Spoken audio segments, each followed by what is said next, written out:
5 नदियों के इलाके के तौर पे मशहूर पंजाब को एक काली लकीर चीरती हुई अंदर तक दाखिल हो चुकी है। वो लकीर ड्रग्स के काले कारोबार की है।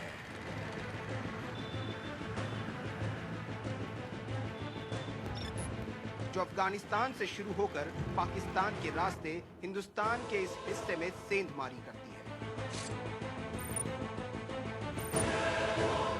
एक अरसे से मध्य एशिया के 3 देश ईरान, अफगानिस्तान और पाकिस्तान गोल्डन क्रेसेंट कहा जाता था, जो अफीम की खेती और कारोबार के लिए पूरी दुनिया में बदनाम रहा। लेकिन पहले ईरान इराक जंग और फिर ईरान पर लगे अमेरिकी प्रतिबंधों से ईरान के रास्ते यूरोप और अमेरिकी देशों को ड्रग्स की सप्लाई बंद हो गई।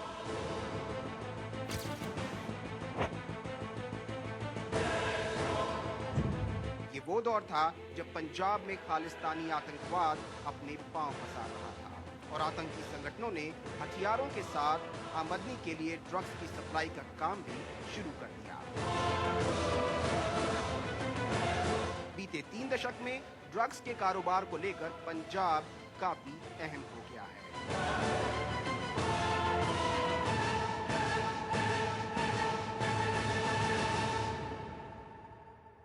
पाकिस्तान से लगती पंजाब की 550 किलोमीटर लंबी सीमा रेखा ड्रग तस्करों के निशाने पर है।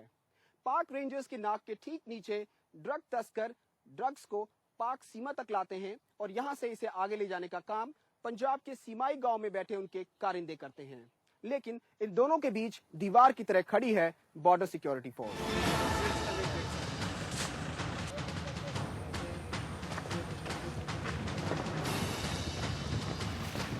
पंजाब जो इलाका है ये पाकिस्तान का जो लाहौर है उससे नज़दीक है और ये फिरोजपुर सेक्टर है, ये कसूर जो एक बड़ा सिटी है उससे नज़दीक है और वहाँ से वेल लेड रोड्स भी है, तो लोगों का इस तरफ आना जाना पहले रहा है, तो वो लोग इस इलाका से बहुत वाकिफ़ हैं।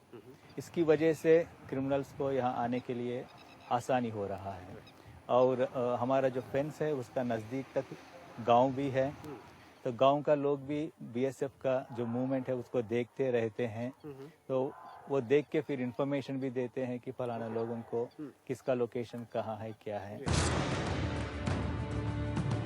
बताया जाता है कि बीते सीजन में अफगानिस्तान के 30 में से 19 सूबों में अफीम की बम्पर पैदावार होने से माफियाओं के पास ड्रग्स का स्टॉक जमा है, जो तस्करों के लिए मोटी कमाई का जरिया है। यही वजह है कि पाकिस्तान के रास्ते ड्रग्स, खासकर हेरोइन की आमद में बेतहाशा बढ़ोतरी हुई है। इस साल पकड़ी गई 145 किलो में से 70 किलो हेरोइन सिर्फ फिरोजपुर सेक्टर से पकड़ी गई। इतनी बड़ी मात्रा में हेरोइन बरामद होने से खुद बीएसएफ भी हैरान है। मामले की तह तक जाने के लिए हम तरन तारण जिले के खेमकरण पहुंचे, जहां कुछ दिन पहले ही 32 किलो हेरोइन जब्त की गई। तस्कर हिंदुस्तान की सीमा में ड्रग्स पहुंचाने के लिए रोज नए तरीके इजाद करने में लगे हैं और बीएसएफ उनकी नकेल कसती है। बीते साल बीएसएफ और कस्टम ने अटारी वाघा बॉर्डर पर समझौता ट्रेन के जरिए सीमेंट की बोरियों में छुपाकर पाकिस्तान से आने वाली हेरोइन की कई खेप पकड़ी थी, जिसके बाद तस्करों ने भी पैतरे बदल लिए। अब वो हेरोइन को सीमा पर लगे कटीले तारों की बाड़ के पार पहुंचाने के लिए नई तरकीब इस्तेमाल करते हैं। चूंकि कटीले तारों में हाई वोल्टेज करंट दौड़ता है, लिहाजा 10 से 12 फीट लंबे प्लास्टिक के मोटे पाइपों में हेरोइन भरकर बाड़ के आर पार लगा दिया जाता है, जिसे दूसरी ओर बैठा आदमी खींच लेता है।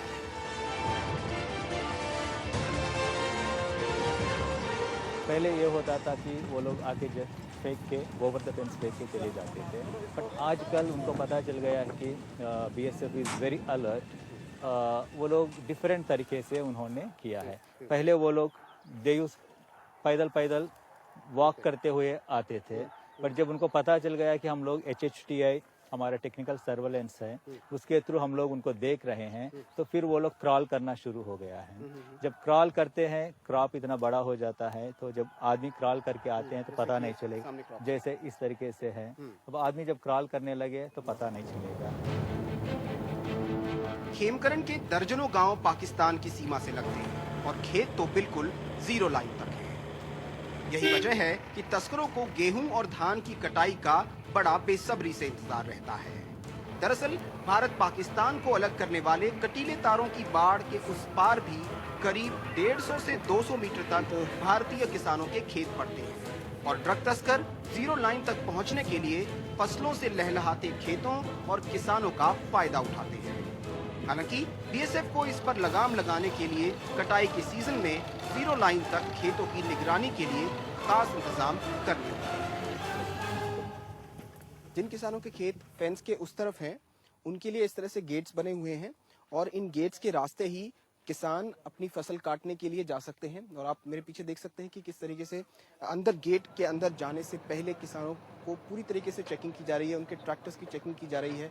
जो कंबाइन है और ट्रैक्टर है उस पर एक जवान लगातार तैनात रहेगा। जितनी देर ये कंबाइन और ट्रैक्टर अंदर काम करेंगे फेंस के उस तरफ इंटरनेशनल बॉर्डर पर, उतनी देर तक जवान इनके साथ रहेंगे। पूरा दिन ये ड्यूटी तैनात रहेगी। ये स्टैंडर्ड ऑपरेटिंग प्रोसीजर्स हैं जिसको बीएसएफ फॉलो करती है ताकि इन किसानों के साथ मिलकर जो ड्रग पेडलर्स हैं, ड्रग तस्कर हैं, वो अपना काम ना कर जाएं, वो इनकी इंटरनेशनल बॉर्डर पे जो मौजूदगी है उसका फ़ायदा ना उठा लें ड्रग तस्करी के लिए। तो इस तरीके से पूरी एहतियात बरती जाती है। हर चीज़ नोट होती है, हर चीज़ रजिस्टर होती है और सब कुछ बीएसएफ की निगरानी में होता है।